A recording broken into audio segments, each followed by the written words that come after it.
Coucou les free cookers! Aujourd'hui, on va prendre un peu d'avance en préparant un pot à cookies au chocolat.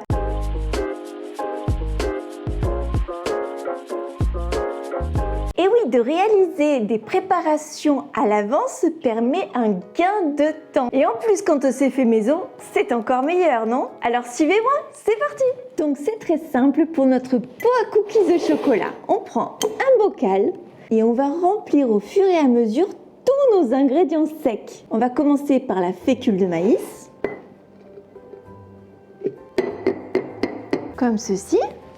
On tasse un peu, on peut même s'aider d'une cuillère à soupe. Après, on continue avec la farine de maïs. Voilà. Et là, pareil, avec la cuillère, on vient tasser. On peut même tapoter un petit coup. On poursuit avec les flocons d'avoine.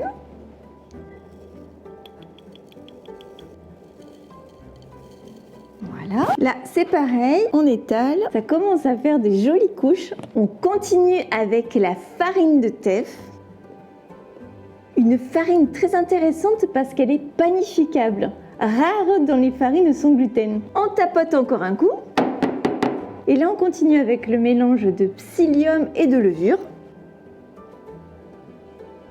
Le psyllium et la levure vont permettre de donner du moelleux à nos cookies. Maintenant, c'est l'heure du sucre. Alors d'abord du sucre blanc, puis après du sucre de canne, un sucre beaucoup plus humide qui va permettre également de donner du moelleux aux cookies. Et le fait de mettre du sucre blanc va permettre de ne pas avoir des cookies trop bruns, mais juste dorés. Et maintenant pour ce pot à cookies au chocolat, il nous faut bien évidemment du chocolat. Donc là, du chocolat noir concassé. Mais moi, personnellement, j'aime bien mélanger aussi avec des fruits secs. Et là, donc, on a des noix, des noisettes, des amandes et des noix de cajou. Et voilà, notre pot à cookies au chocolat est prêt. Et maintenant, il n'y aura plus qu'à rajouter 2 ingrédients seulement pour une envie irrésistible de cookies. Avant de commencer, vous allumerez le four à 175 degrés. Donc à ce mélange, vous y rajouterez seulement du beurre végétal. On va continuer avec l'œuf que vous mélangerez soigneusement à la main. Et quand vous aurez obtenu une jolie boule, vous pourrez former vos cookies en formant des petites boules de la taille de la paume de la main et ensuite vous enfournerez pour un quart d'heure. Tout chaud, moelleux et croustillant.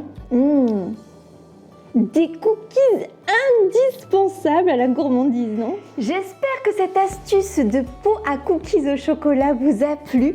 Si c'est le cas, merci de liker et de vous abonner si ce n'est pas déjà fait. Et je vous souhaite plein de bons cookies express. Je vous embrasse très fort. Et je vous dis à très vite pour de nouvelles aventures pâtissières. Bye bye les free cookers!